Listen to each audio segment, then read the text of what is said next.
नवी मुंबईत झोपडपट्ट्यांना जागेची मालकी देण्याच्या मागणीसाठी सिडको विरोधात मोर्चा।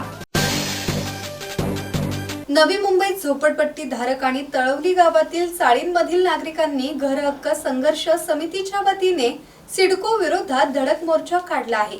बेलापूर ते दिघा परिसरातील झोपडपट्ट्या आणि तळवलीच्या चाळी 30 वर्षांपासून अस्तित्वात आहेत।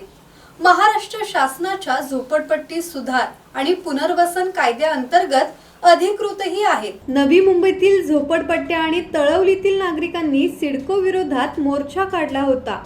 यावेळी घर हक्क संघर्ष समितीने अतिक्रमणे नियमित करून जागेची मालकी द्यावी, ना हरकत प्रमाणपत्र द्यावे किंवा स्वतः पुनर्वसन प्रकल्प राबवून लोकांना घरे बांधून त्यांचे पुनर्वसन सुनिश्चित करावे अशी मागणी केली आहे।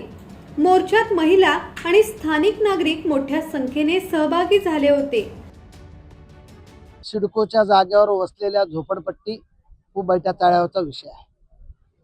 ज्या भूमिपुत्रांना 12.5% प्लॉट रिझर्व केला होता, त्या 12.5% खुल्या जागेवर सिडकोशी व महानगरपालिकेची हात मिळवणी करून भूमिपुत्रांनी टावरच्या टावर त्या ठिकाणी उभा केलेला आहे।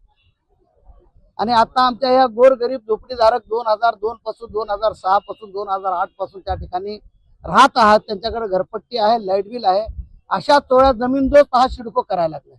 आणि काय बोलतो की आम्हाला 12.5% वाल्यांना जागा द्यायची। अरे बाबांनो, ज्यावेळेस 12.5% रिझर्व प्लॉट ठेवला होता त्यावेळेस ते जागा कुठे गेली, कोण त्याच्यावर बिल्डिंगा बांधल्या याची विचारपूस का करत नाही। एका बाजूला आमच्या देशाचे प्रधानमंत्री सांगत आहेत की 2022 पर्यंतच्या लोकांना बेघरांना मी घर देणार, दुसऱ्या बाजूने आमचे एकनाथ भाऊ व देवा भाऊ आमचे राज्याचे मुख्यमंत्री 2011 पर्यंतच्या लोकांना घर देण्याचं आश्वासन देत आहेत, संरक्षण द्यायचं। मग एवढा असताना ही सिडको प्रशासनाला वेळ लागलाय, त्या महानगरपालिका या पोलीस प्रशासनाला वेळ लागलाय का, त्या गोरगरिबाची घर नष्ट का करायला लागला, हा प्रश्न विचारत आम्ही या ठिकाणी आलेलो आहोत।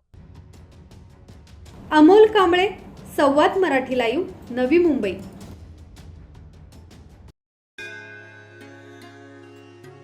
श्री गणपती संस्थान महड, तालुका खालापूर, जिल्हा रायगड। श्री वरदविनायकाच्या भक्तांसाठी भक्त निवासाची सोय, स्वच्छता आणि 24 तास गरम पाणी, सीसीटीव्हीची नजर। आगाऊ नोंदणीसाठी संपर्क करा 02192 26 69 12 72 76 47 38 54।